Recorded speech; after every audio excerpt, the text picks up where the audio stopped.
everybody, and welcome to the PHLY Eagles podcast on Tuesday, high noon. Bo Wulf, Zach Berman, finally ready for a mailbag. Zach, happy birthday! This is a big day. This is a big day for Bo and the whole Wulf household. Thrilled for you. Why the whole? I mean, yeah, you celebrate you celebrate Bo's birthday. It's saying like deal. I graduated college or something like a big day for me and the whole Wulf household. Like me, it's always celebrate good occasions, right? Feel happy. Sure. Yeah. This is. I was very happy. I got the ceremonial text from you this morning. Let's make this the best year yet. I was gonna send it at 5:45, but I didn't want to wake you up on your birthday. So, what time are you up this morning? Jane woke me up screaming at about 6:20. I would say. Did she scream "Happy Birthday"? No, she screamed "Mom" and was very angry that I was not mom. Nah. But then she said happy birthday thereafter. I mean, eventually. Eventually, yes. Yeah. You a big birthday guy? Yeah, I like a birthday. Yeah, okay. Why are you being so awkward? I am being awkward. On my birthday, you literally brought out my baseball coach from 20 years ago, and I'm being awkward because I'm saying, did your daughter wish you a happy birthday? No, I hope you have a great birthday. Thank you. This is actually a significant day for me as well. Let's hear it. 5 years ago on this day, I signed up to start to work with you. Wow. Little did I know what those next 5 years would bring. So, if only you could turn back the hands of time. No, I'm pumped for you. I hope you have a great birthday. Thank you. All right. Well, because I'm so magnanimous, we'll spend my birthday doing your favorite thing, and that is a mailbag, Zach. But of course, we have to present it in a slightly different way. Sure. Right? We got to make it our own. So what we're doing, it's like a draft of the mailbag questions. Okay, we're going to ping pong back and forth. You ask a question that you want to discuss. I'll ask a question I want to discuss, and we'll go about it that way. So I imagine yours are the nonsense questions, and mine are the sensible. Well, we didn't get a lot of Eagles questions, to be fair. Okay. I would like to have some Eagles discussion in here, but certainly not all Eagles discussion. But I'll let you go first. It's your birthday. You don't want to. No, you go first. You've got more Eagles questions. Okay, so actually, this one came today from BitBat Sports 202. Should I introduce? Oh yeah, sure. Which of course one better than BitBat Sports 201. Okay. Does Redick holding out change your view of that trade at all? And the reason I'm going with this is newsworthy. The Jets have their mandatory minicamp. Good show structure. Work out of you to start with a newsy thing up top. Nicely done. Hassan Reddick is not present. Neither is Aaron Rodgers. Unexcused absence for an event that he badly wants to attend. I'm curious what that event is. Hey, I've been trying to do some Googling. I was looking up Sound of Freedom showtimes. I was looking up RFK schedules. Like medical freedom conferences, Chico, California school board meetings, and I have not quite been able to find it yet. I imagine an intrepid reporter out in New York is going to find out where Aaron Rodgers is today, but Hassan Reddick... Probably somewhere very deranged. Hassan Reddick is not at mandatory minicamp. So I will pose this to you first, and then I will chime in. Does the fact that Hassan Reddick has not attended OTAs with the Jets, has not attended mandatory minicamp, clearly wants a new contract, does that change the way you view Howie Roseman's approach with Reddick this offseason? Not really. I think that we were under the impression that part of the reason that he was so desperate to get rid of Hassan Reddick and take less than what might have been perceived value was that, Hassan Reddick had a high asking price and didn't want to play for what he was being paid by the Eagles. But this doesn't super change my mind. What about you? Yeah, no, it's as you just said, this is why he got traded. I've been saying for 2 years now, and obviously this offseason, Hassan Reddick's an elite pass rusher. The Eagles are not better having moved on from Hassan Reddick, but it's not, as Howie Roseman would tell you, it's not Hassan Reddick in a vacuum. It's Hassan Reddick and paying him to be one of the top edge rushers in the league, which he is. Compared to Bryce Huff at, let's say, 60% of the price, and then a future pick, third rounder or second rounder, we'll see, and then the extra cap space, which you can spend on, which they signed, obviously, Devontae Smith to a contract extension. They signed A.J. Brown to a contract extension. So I think that's the way they viewed it. Now, I think Hassan Reddick's worth being paid one of the top edge rushers in the league because he's proven that out over the past 2 years. And so sometimes when you have a great player, you pay the great player premium money because he's a premium player.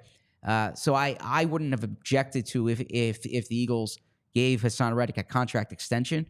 But if you're talking about $30 million and you're saying you can get Bryce Huff at what, $17.5 million or thereabouts, and then you can spread the other money, the delta elsewhere, I'm fine with that. But Bryce Huff better be good because they traded an elite pass rusher.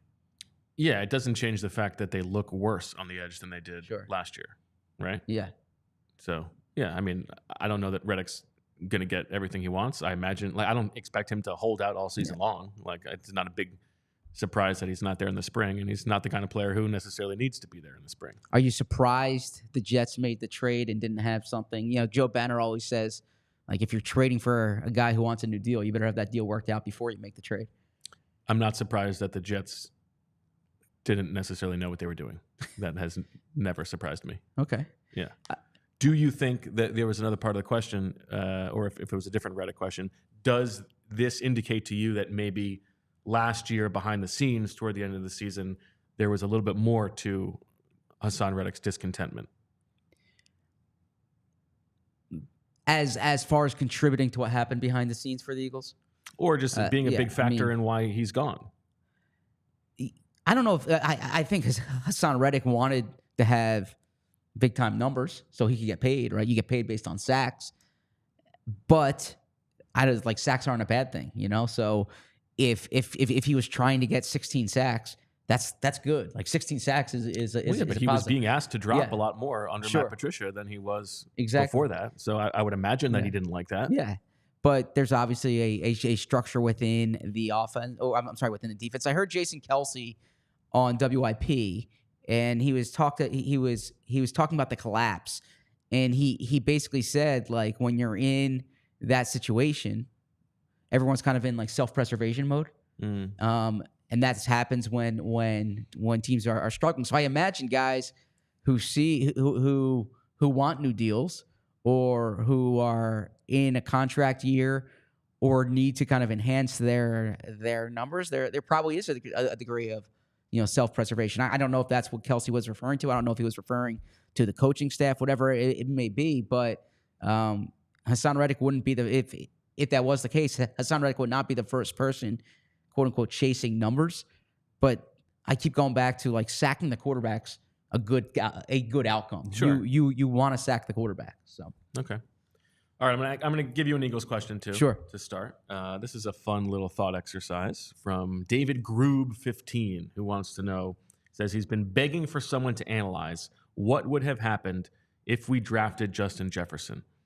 Is Devontae Smith or AJ Brown still here? Is Carson Wentz still the quarterback? Do they make a Super Bowl? Let's go through and walk out what happens if they draft Justin Jefferson instead of Jalen Reagor, and presumably they still draft Jalen Hurts. Yeah, I did not see this question. So this is a good one. And I do want to say we had a submission. I don't have it in front of me. He's messaged me about this before. He wants an episode this offseason, a what-if episode, like sliding doors. Yeah.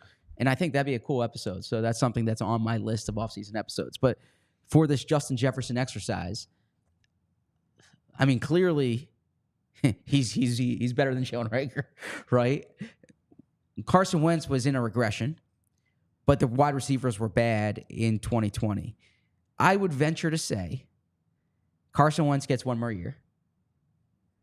The Eagles, I think, with Justin Jefferson as a rookie, the Eagles are good enough to save Doug Peterson's job and probably Carson Wentz for another year. So maybe not like 3-4 years, because maybe they're, instead of 4-12 that year, or I'm sorry, 4-11-1 that year, maybe they are 8-8, 7-9, and it's like, all right, this is kind of regressing, but let's run it back one more time with these guys. So my guess is they get one more year. Certainly, there's no Devontae Smith. There's presumably not an AJ Brown at that point, but you have one of the top receivers in the NFL, or you have perhaps the best receiver in the NFL. I know sometimes things are a product of environment. I think Justin Jefferson would be great wherever he went. Like I don't think Minnesota. I don't think playing with Kirk Cousins is what made Justin Jefferson great. So my guess is, Doug and Carson are here for at least one more season. And I'm looking at the 2021 draft to see, they wouldn't have been picking 10th, but they probably would have been picking. I don't think Justin Jefferson would have been enough to get them to the playoffs, right? Yeah. I think they'd still be picking like 17, 18, which is the difference between Alex Leatherwood and Jalen Phillips. And boy, if they got Jalen Phillips, that would, that would have changed Sure. things. But it could have also been Kadarius Toney or somebody like that, or maybe they just take like Christian Darrisaw and that's their future. Maybe Kale offensive lineman. I don't know. They need a corner. So I Farley think the general arc, without getting into the specifics of the picks who would be here, I think they would have gotten one more year in 2021. They would have not been good enough. Doug would have been fired after 21. Carson would be gone. It would be Jalen Hurts' team in 2022 for his first year.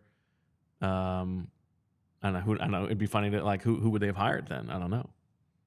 Well, maybe. I mean, Nick didn't get the interview. Year, right? Yeah, so Nick, one more. You could play that way. Yeah, one thing the Eagles thought is that, and this is a convenient talking point, but I've heard them say this, is who's going to be the top guys on the list next year? And they thought Sirianni would be one of the top guys on the list the following year. So maybe it's Sirianni. Who were the coaches hired going into the 2022 NFL season, new coaches? And let's see, because there were guys who certainly emerged. This is McDaniel. Josh McDaniels. Dable. It could have been Nathaniel Hackett, Brian Dable. Yeah. I mean, I would hope that it wouldn't have been Hackett.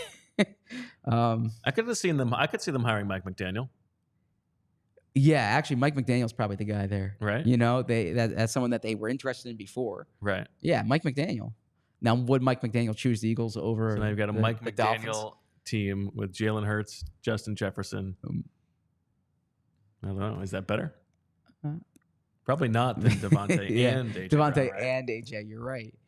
But also, you don't know if they don't trade Carson at that time, they're not getting that haul from Indianapolis. True. So you're not getting those 2 first-round picks. Yeah. Right? So that's interesting as well. Interesting. All right. Over to you.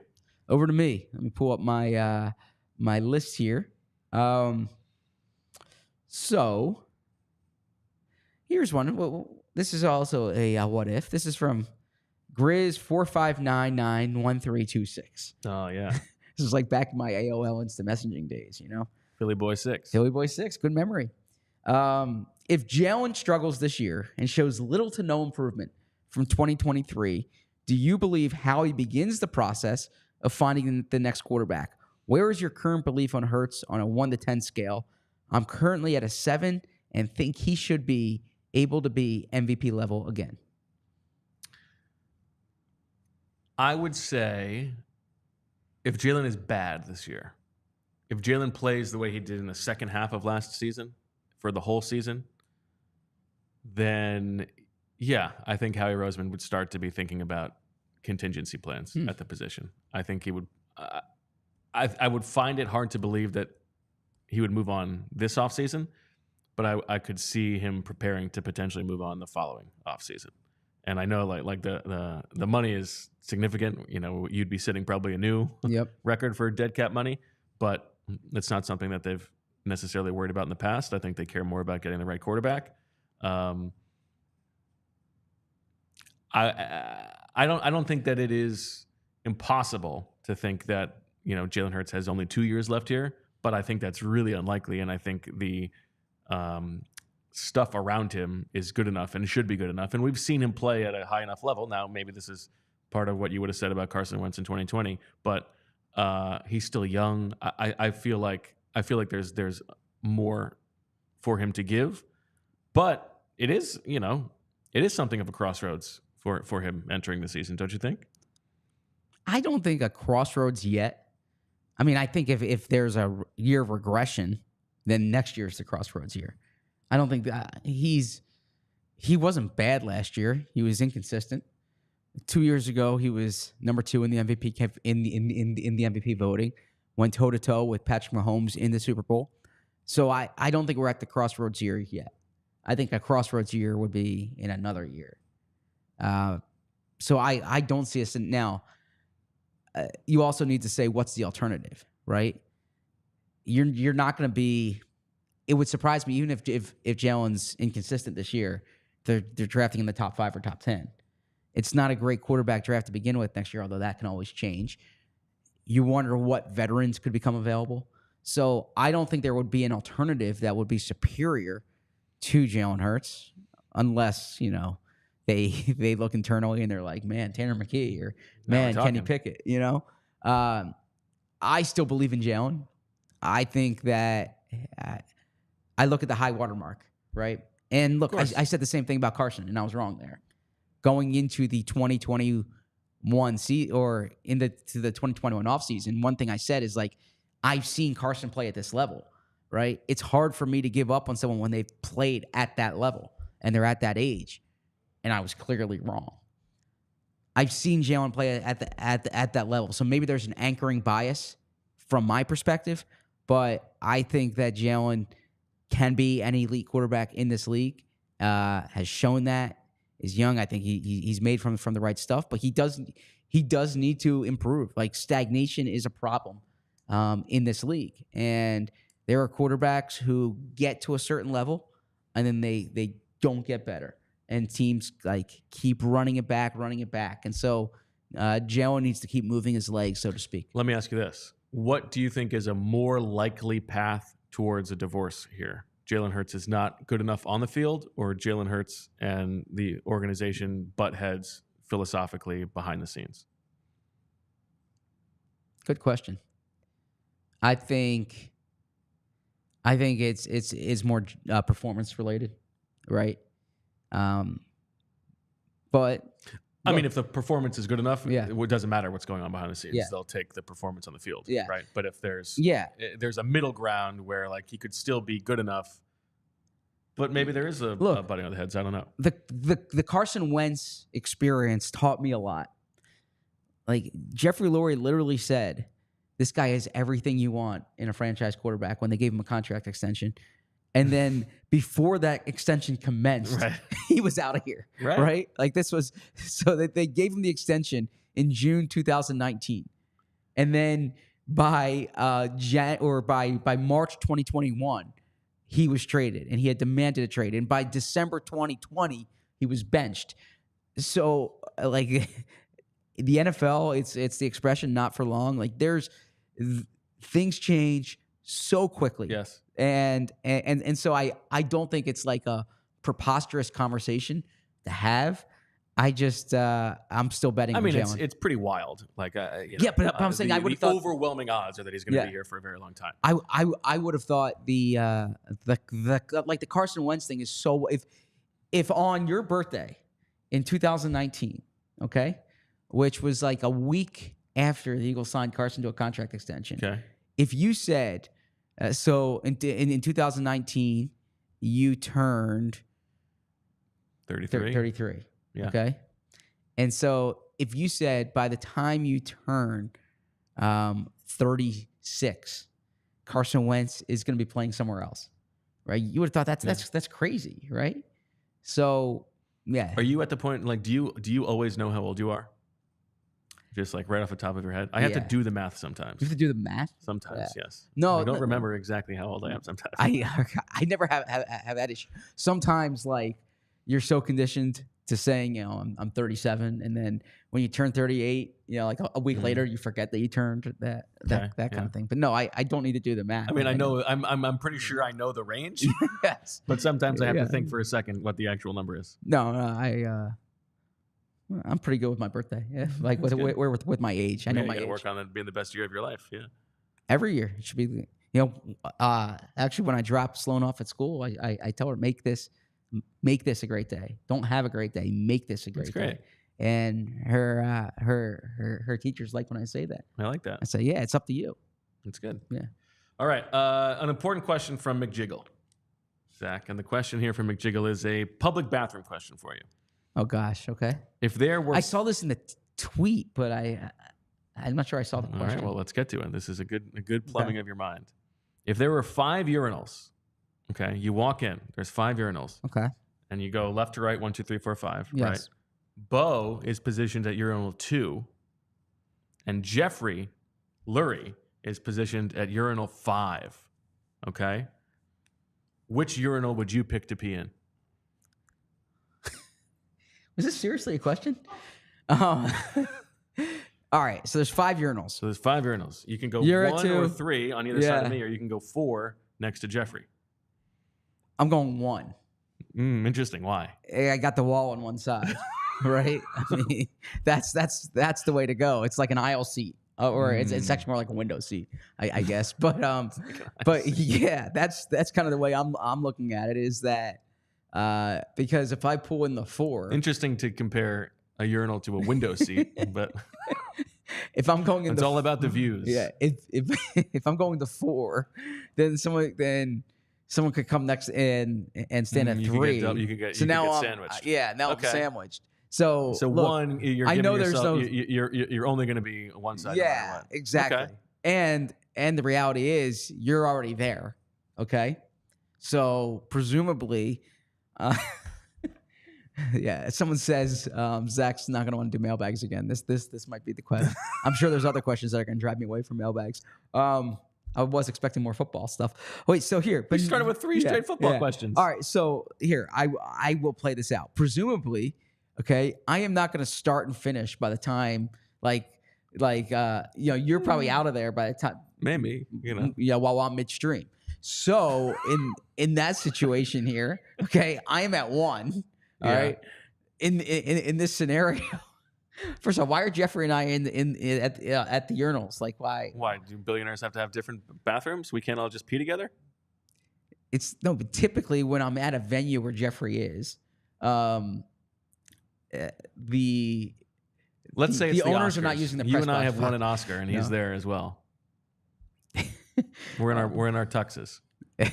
Yeah, no, I'm still going for the window seat there. Okay. Yeah.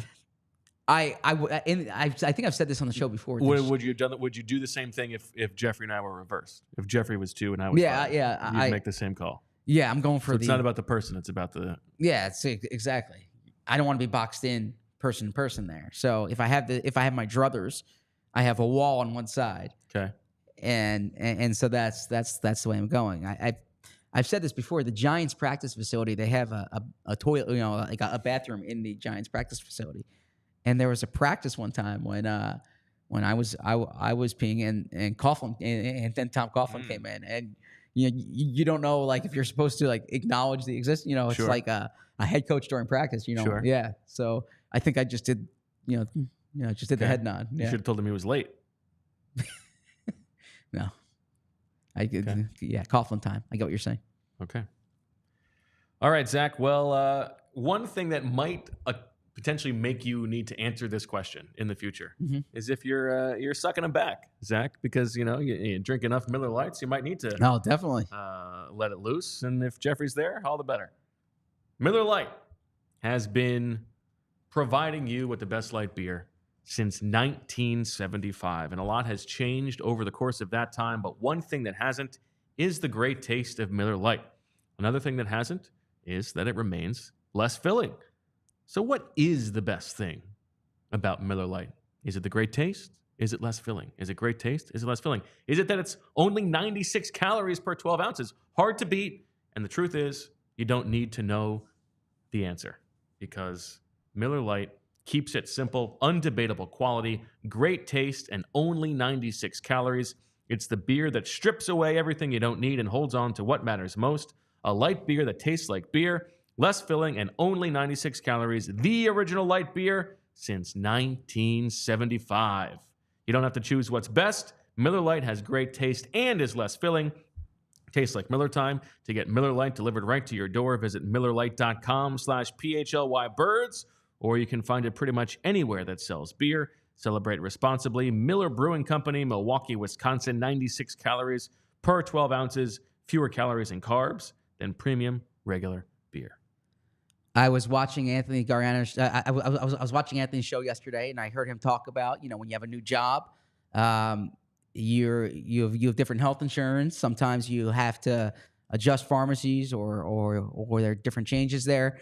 The great thing is when you can go to Rite Aid, and you have the My Pharmacy account at Rite Aid, because with that account, you can refill your prescriptions. You can schedule a vaccine. You can get personalized care recommendations. You can sign up for the prescription notifications. All you need to do is is just go to Rite Aid, Get started at riteaid.com/mypharmacy. Enroll in the automated courtesy refills. That's huge because you know when you're at like the bottom of the prescription and you have to get the refill, but you don't know if it's going to be in stock. You don't know if it's kind of on your way. If it's automatically refilled, that's terrific. Ask your pharmacist to sync your medications so you can pick them up in one visit. Transfer or refill your prescriptions. Set up the reminders, enroll in prescription notifications. Transfer your prescriptions to Rite Aid today. Just go to riteaid.com/transfer. Rite Aid caring pharmacists are ready to answer your questions and help you stay healthy. Get your prescriptions along with anything at Rite Aid you may need, including over-the-counter medicines, household products, cosmetics, and more. Just ask your pharmacy team for details. Restrictions apply. All right, Zach, it's over to you. It's over to me. So we're going back and forth here. Thanks again to McJiggle for a very good question. McJiggle, there you go. Let's go with the WizWit17. Why do you think they don't give Covey, that's Britton Covey, more playing time in the slot?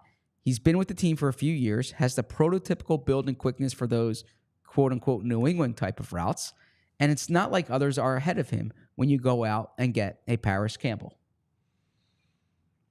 I don't know that we know that they're not going to give him a chance in there. We talked about that before, like potentially breakout players on different levels. And I think there is a chance that Covey ends up being like third on the team in like routes run for the wide receivers.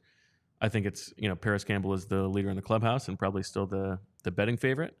But I do think that the Eagles have been looking for another answer at wide receiver over the past couple of years, and they haven't given Covey a chance really on offense. And so that signal matters. I mean, he is slight.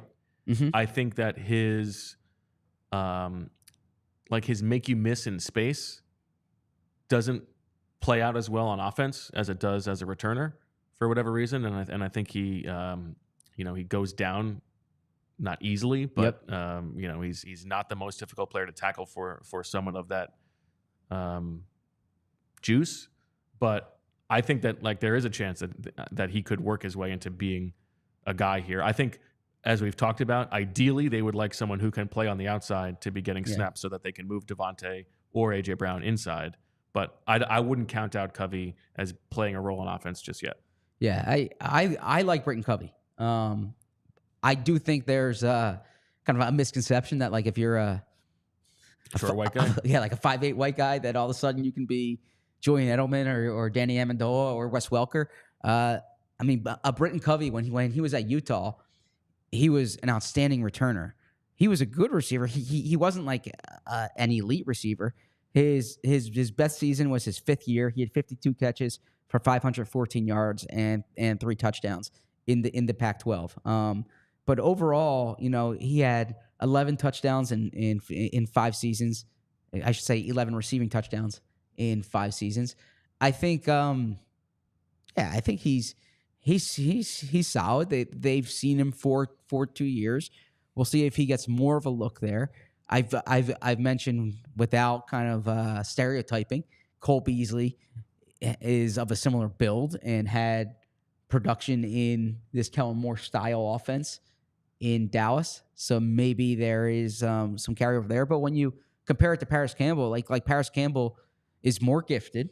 Paris Campbell was a second-round pick who ran a low 4.3 40 at the combine, was really productive at Ohio State, and 2 years ago with the Colts was had high level production. So clearly, I would prefer Paris Campbell, but this is going to play itself out during training camp. Here you go. All right, I'll give you an Eagles one. Okay. From Wannabe GM. He says, if Chauncey Gardner-Johnson misses time, which, to be fair, he has missed a lot of time over the past couple of years, who is the best option to step in at safety in a situation where they need to cover a wide receiver or a dangerous tight end from the inside with a two-way go? And he lists some of the options: Avonte Maddox, Reed Blankenship, Sidney Brown working his way back, Josh Jobe, Tyler Hall, Cooper DeJean, other. He says this was a big problem last year. Yeah, so my first answer would be Sidney Brown. But the fact that you put Cooper DeJean in there, I'm going to say Cooper DeJean. I'm high on Cooper. I like Cooper DeJean quite a bit. I liked him coming out of Iowa. I said that during the draft process. I think that he's someone who you can use as a chess piece, not a movable chess piece, because all chess pieces move. And I think you can play him based on matchups. So if you're going up against that tight end, I think Cooper DeJean from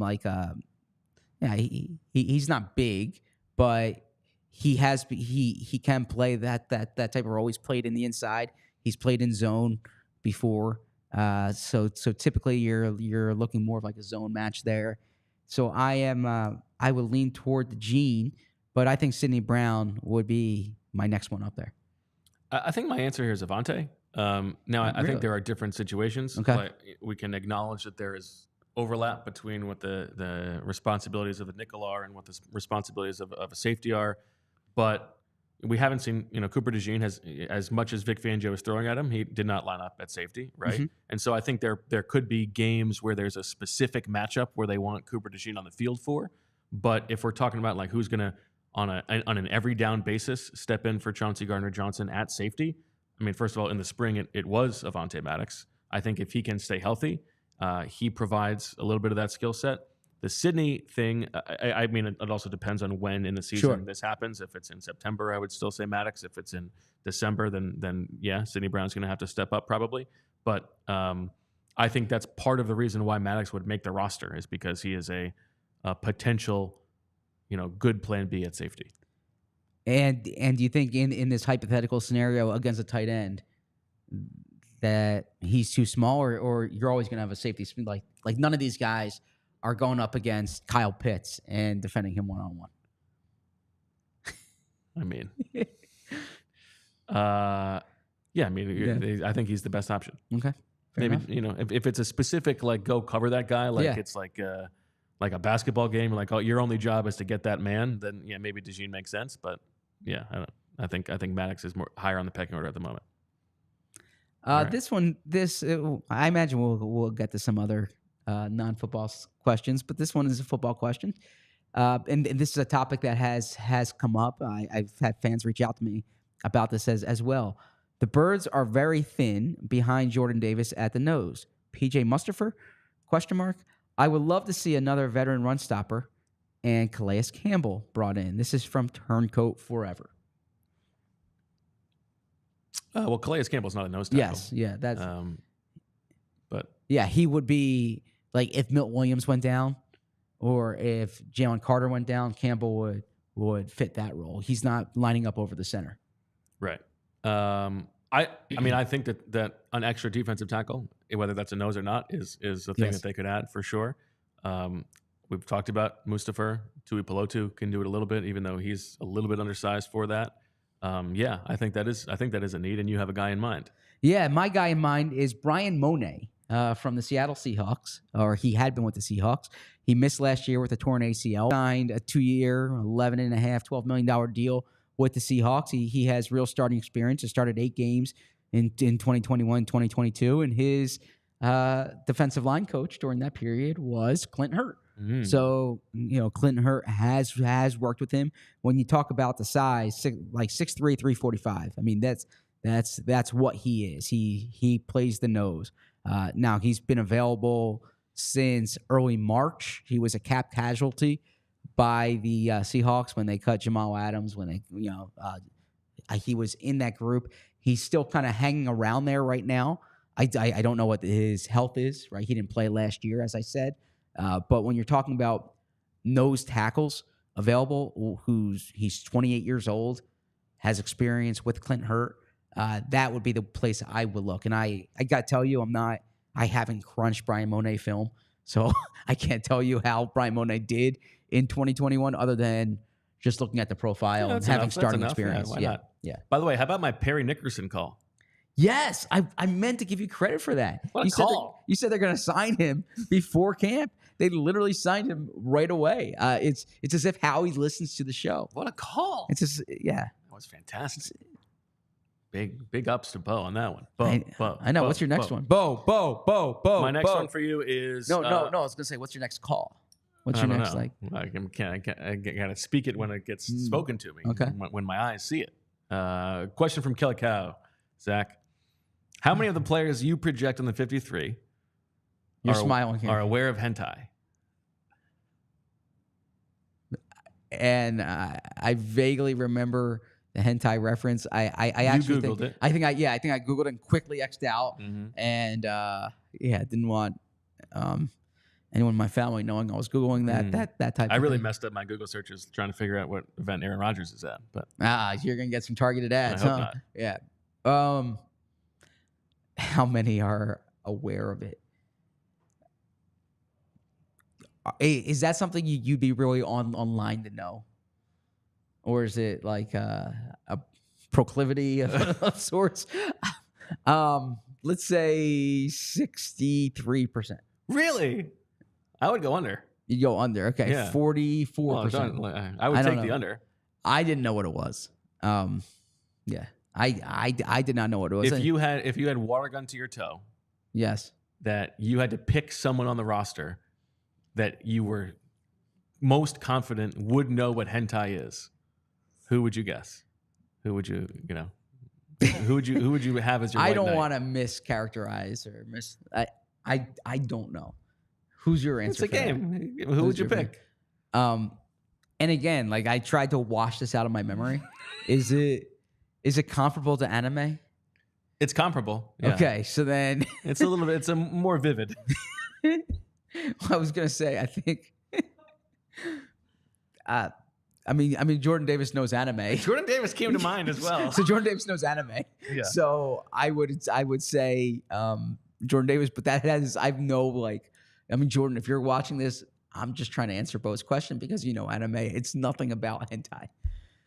Smy Guy says this is an incredible line of questioning. I think Kill Cow likes to set me up for embarrassment. Yeah, a lot of requests for more urinal talk if we want to get that. Yeah. Maybe we do a full urinal episode. And he reads much that say ZB playing dumb. I promise you that I am very I'm very by the book with how I use my computer. So no, I'm not playing dumb at all. Yes. Very by the book with how you use your computer. Yes. Okay. Except for those Belichick Saban folders. Well, yeah, I mean I'm not embarrassed but to be watching Belichick Saban. All right. Go ahead. Belichick was at the game the other night. Did you see that? What game? Was at the Celtics game the other night. Oh, how nice for him. Yeah. What do you think of that series, by the way? Are you watching it? It has been a while since I've been less interested in a final series, I would say. Really? Yeah. Okay. Are you watching the Stanley Cup? Not particularly. Okay. You're watching what? It's the French Open going on? Or that It's just gone. finished? It's over. It just finished. Yeah. Oh yeah, I saw Noah Eagle signed off and wished TNT well.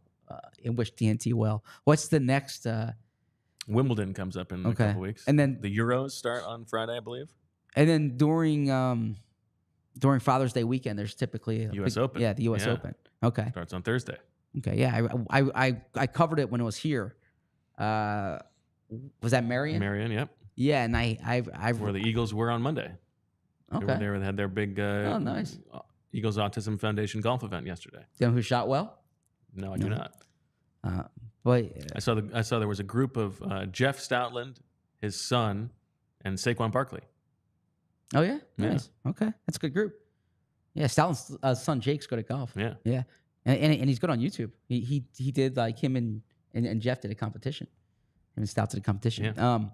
But no, I remember going to the U.S. Open. I had to take the L to like 69th Street to the the high speed rail, the Norristown rail. Got off there, then had to take a shuttle to Marion, and yeah, I who was it? Was it Jason? Did Jason Day win that?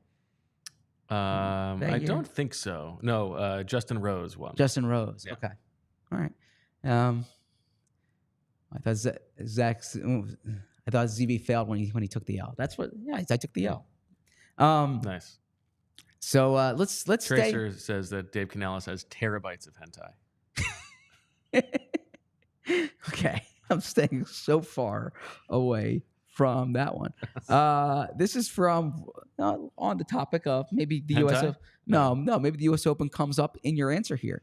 Question from a new dad. This is from Roland Howland. What is your ideal Father's Day? I'm a simple man, you know.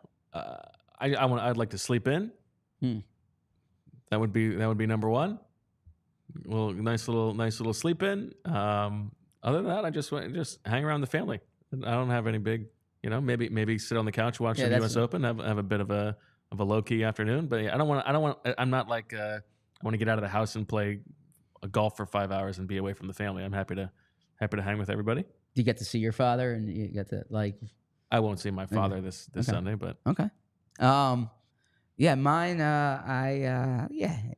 Just being with my kids. I don't watch golf, so the U.S. Open wouldn't do it. My son loves playing catch outside, so I'll probably throw him pop-ups. Nice. Last year I took him to the movies. His birthday is right. His birthday's right around Father's Day, June 15th, so it's the day before. So maybe we'll do the. Oh, that's fun. I was considering going down to the Phillies Orioles on Father's Day, but I heard tickets are crazy. Are they? That's what I heard. You should get Game Time. Should. And yeah, you can get. I don't think we have the Game Time read today, but I'm giving them a free one. Just and hanging out with my daughter, seeing my brothers, my grandfather.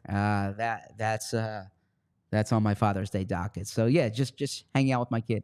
My ideal Father's Day is honestly just hanging out with my kids. Yeah.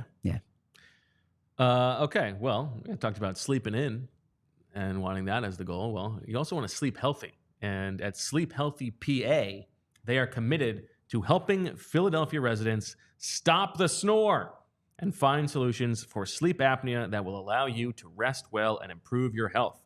What causes sleep apnea? Well, there's a choke point in the throat that causes snoring. Think of it like a kink in a garden hose. And there are ways that our friend Andrew Cohen at Sleep Healthy PA can get that kink out. Dr. Andrew Cohen is board certified in dental sleep medicine, and his staff will work one-on-one with you to provide first-class care that will meet your needs. Many physicians are not equipped to provide other options outside of CPAP machines.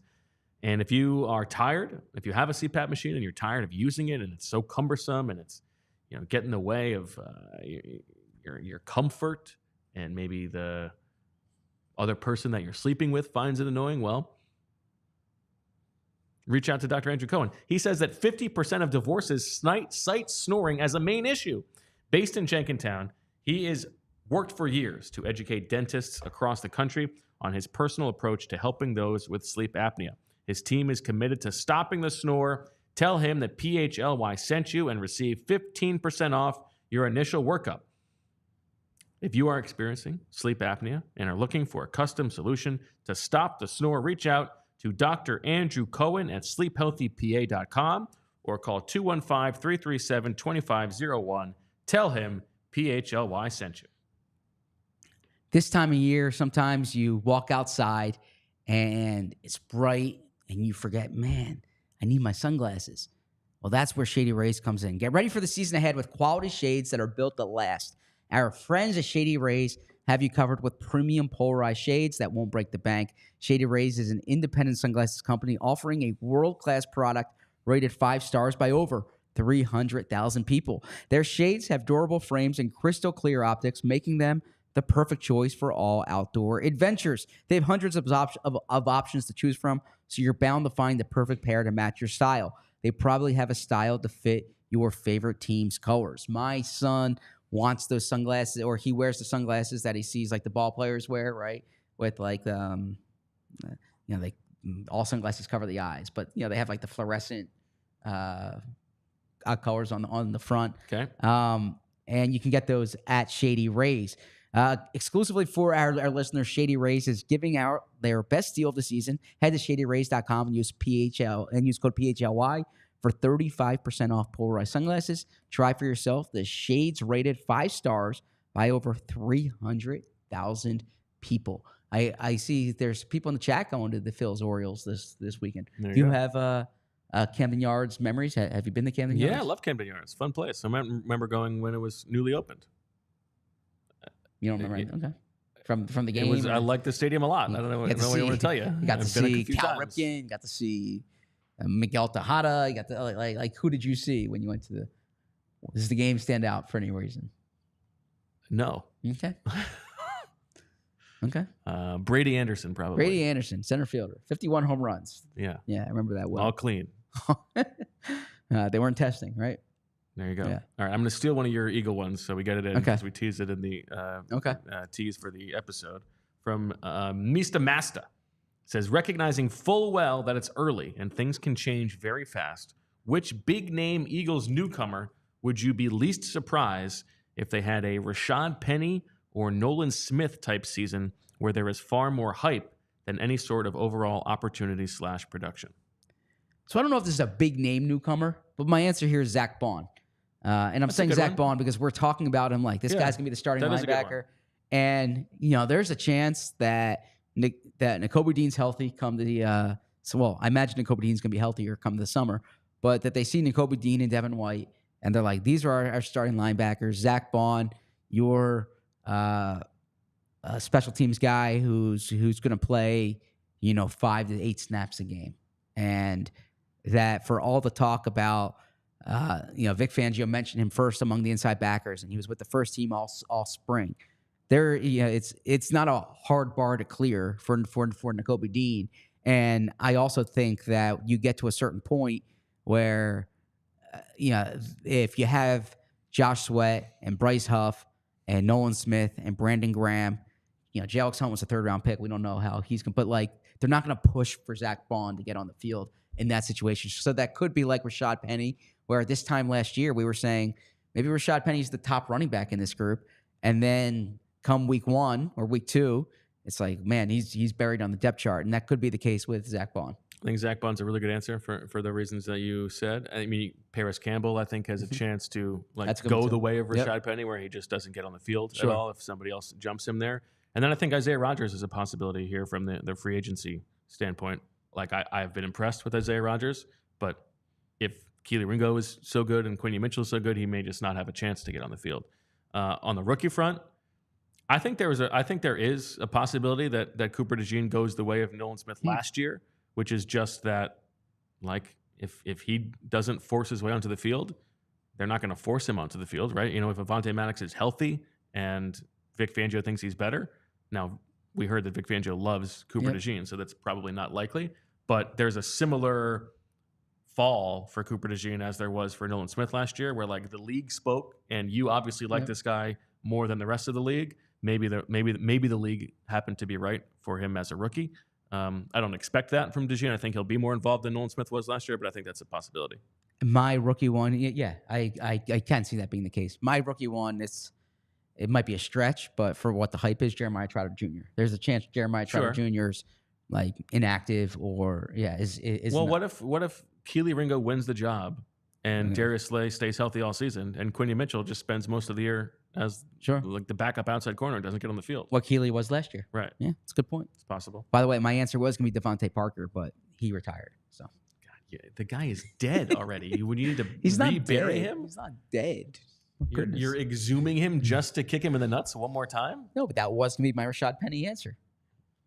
I mean, there wasn't as much hype for Devontae Parker. You killed him. You were talking about this contested catch rate. You were, All right, over to you. You had him as the guy a rest. You had him as the next JJ Arcega-Whiteside. Kick a guy when he's down, just because he's not here anymore. All right, predict how many and which. By the way, this is from Foley Spectrumed. Predict how many and which of Becton, Bond, Rodgers, White get extended in season. Becton, Bond, Rodgers, White? Yep. None. Who do you think? I think White. Who's most likely? I think White is most likely. Becton is number 2. I think Becton's most likely. White's number 2. Okay. Because I think there's a scenario in place where they see Becton, and it's a priority. If Becton looks really good for them, they're like, we got to act quickly. This guy is going to be part of our future here. Let's try to get him on a discount now, because a 26-year-old offensive tackle who hits free agency, if let's say Lane went down this year for 8 games and Becton steps in and plays well, Becton's getting paid next offseason, right? I think that But Becton knows that too. Sure, that's true. But that's why I'm saying the Eagles could act even quickly. I mean, they gave Jordan Mailata that contract extension going into That's true. the season. They gave Fred Johnson a contract extension before the final preseason game last year, right? Now, Becton has, from the Eagles' perspective, like Becton would have to prove that he can stay healthy, which he hasn't done in the NFL. I think they would. I think the Devin White thing seems pretty cut and dried. Like he admitted he didn't really love having the specter of free agency hanging over him last year. I think if the Eagles see enough of him, they don't have, and Jeremiah Trotter doesn't look like he's ready to take over right away. Like, and we've talked about Vic Fangio may not love Nakobe Dean. They can lock in one guy at a like market level rate and not super overpay and sort of make sense for both sides. I could see that happening. Yeah, you are absolutely right there. Becton, but the Becton one's not impossible. Yeah, Becton expressed. Now he might just be saying this, but he said last week when he spoke to us that he wants to be here long term. He sees this as a place that he's here long term. So this, I mean, by him signing a 1-year deal here, and there's no clear path to a starting job, it's not like the rebuild your value type contract, right? Because there's a chance he doesn't get on the field this year. So that's where I think if the Eagles, and now I'm putting the cart way before the horse, but if the Eagles really like what they see, given the way they prioritize the offensive line, I think they would like that assurance at offensive line more so than linebacker. I think they'd be okay, and I think Devin White's going to be good. Yeah. But I think they'd be okay playing the roulette wheel at linebacker. Potentially. Yeah. But Becton still has to win a job. Devin White's already going to be starting. All right, a couple quick hitters. Tim wants to know who would win a game of one-on-one in basketball between the two of us. Definitely you. That's going to be me. Yeah, I'm a 5-on-5 player. So, you put me on the court 5-on-5. You have to shoot in one-on-one. Yeah, that's what I'm saying. I'm a 5-on-5 player. I care about what my team does and not what my stats are. So good for you. Yeah. Anik wants to know who would win at Settlers of Catan. Again, that's a no-brainer. What is Settlers of Catan? It's a board game. It's a very good board game. You need at least 3 people. Yeah, 4 is ideal. And why haven't I've heard of this vaguely. I couldn't tell you what. Like, I couldn't picture it in my head. I couldn't tell you. Don't you remember there was a story written about the Packers offensive line loving Settlers of Catan? Was that a Kevin Clark story in the Wall Street Journal? Maybe. Okay. Yeah. Maybe. Yeah. It's a great game. Okay. All right. Here's one that you will enjoy answering from Anthony Mazziotti. He wants to know, what is your Mount Rushmore of cities to travel to for work, Zach? And what specifically do you like about each city without saying food? Okay. Well, food's such a big part of it for me. Like, I'm not hitting the nightlife that hard, right? So I just use the word sustenance instead. I have to factor that in. I wish I could say Montreal. Montreal's not on the beat, so I'm just going NFL cities here. So Seattle, I always look forward to Seattle. It's fun city to walk around in. Has good food, but also it's got. The guy said, "Don't." I know, yeah, no, but there's interesting places to go. You got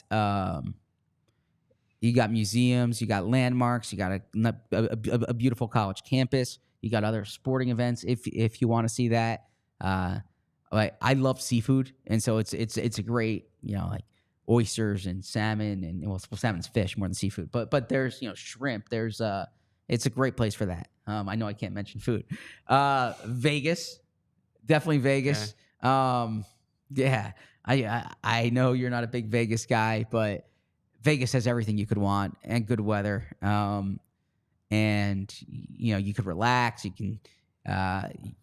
can play blackjack. There's a lot of different things you can do in Vegas. I love LA. LA is a little more sprawled out, but yeah, I look forward to LA. You see, typically I would say New York and Washington, but I don't stay over when I go to New York and Washington. Those are just day trips on the Eagles beat. So I need one more in here. I know you want me to say New Orleans, but I can't go food here. So like the appeal to New Orleans for me is the food. So outside of the food, because I would say, you know what? I'm gonna put Detroit because I get to go to Ann Arbor, and I love walking around Ann Arbor. There's a certain energy when you're on State Street, when you see the big house. So yeah, I'm gonna go that. Okay. Mm-hmm. What about you? On the NFL circuit, I would say New Orleans. I love Chicago, and if Oh, it, yeah, it can Chicago. go without it being in Yeah, December, that's true. Then even I should have better. mentioned Chicago. Um, You're Green Bay guy. I am a You Green want Bay that guy, Lambeau, honestly. yeah. That would probably be there. I mean, we had a good time in Madison, Yeah, we did. and then Seattle would probably be my number 4. Okay. I also like Denver. I like Denver a lot. Yeah. Denver might replace. Although your Denver one of trip those. last time was you had a friend out there. You stayed That's why I like going there. you stayed on the outskirts. Yeah. I like walking around Denver. Denver's a good spot. Okay. All right, go. You got one more. I thought you had a bunch of quick hitters here. Let's see. Let's go non-Eagles here. I have a bunch here. Dive into the Caitlin Clark discourse. I actually had a question for you. It's gonna be. I was gonna do the convince me on Friday's show, but let's save it. I'll bring it up now. No, save it for Friday. I'll bring it up because now. I think I will go too long. Okay. So here, let's go with. Here, this is kind of football, but it's a deep question. I'm curious your opinion. This is from a horse rider. When you and Ben speak, I'm sorry, when you and Bo speak of players, occasionally you both comment on their character, quote unquote, good guy or stand up dude. What can we assume about the players you don't say that about? And when does a journalist call out an athlete for having a bad attitude or poor character? Yeah, I kind of object to this question actually because I think we make a point of not doing that. Yeah. Of not saying this is a good guy. And this is a long running thing dating back to like the first season of Birds with Friends with Shield. We talked about this. Like, I'm not going to use a positive interaction with the guy for 10 minutes when I see him like a couple times a week in the locker room to substitute for like knowing what his character is. Even Jason Kelsey, who I've been around more than any player I've ever covered and think very fondly of. I'm not like I can't definitively say like what a great guy. And so like I understand the purpose of the question, but I think we tried not to do that. Yeah, and I'm actually particular about how I frame it. I'll say this is someone I respect for X. So like Malcolm Jenkins is there. He's among the players I respect the most that I've covered. And I say that based on the way that he handles himself in certain situations, based on like certain things that he stood for. And so and the accountability or the attitude that he takes, but I'm always careful, like you said, not to conflate the way someone is to me. I thought James Bradbury was a stand-up guy after the Super Bowl. Okay, sure, yeah, and I've said that. Yeah, you're talking about a specific thing in the moment, right? I'm not saying he's X, Y, or Z. So but to the other part of the question, what does that say? Or I guess what can you assume about the players we don't say that about? I wouldn't read too much into it. Sometimes you're right. When we talk about James Bradbury and you say, I like my interactions with him. I like the way he's handled himself here. But if I'm talking about a different corner, if I'm talking about Steven Nelson, who just retired, I didn't have enough interactions with Steven Nelson to explain that. So it would be out of line for me to comment on something that I simply don't have the exposure to. It also goes, we made fun of, like LeBron James, great basketball player, even better guy. Like, no, he's not. Yeah. I mean, he's the best basketball player of all time. Is he the best human being of all time? Probably not. Yeah. Right. Okay. But I'll say here. How about Bo Wulf? Oh. Wow. Outstanding podcast host and outstanding guy. How about that? Wow. Look at this here. Whoa. Uh-oh. Careful. Sorry. I had a candle, or I have candles. I don't have matches or a lighter. Or utensils. Well, this is for you and your family to enjoy. Oh, thank you very much. Yeah. Happy birthday. Happy birthday to Bo. Thank you very much. Enjoy.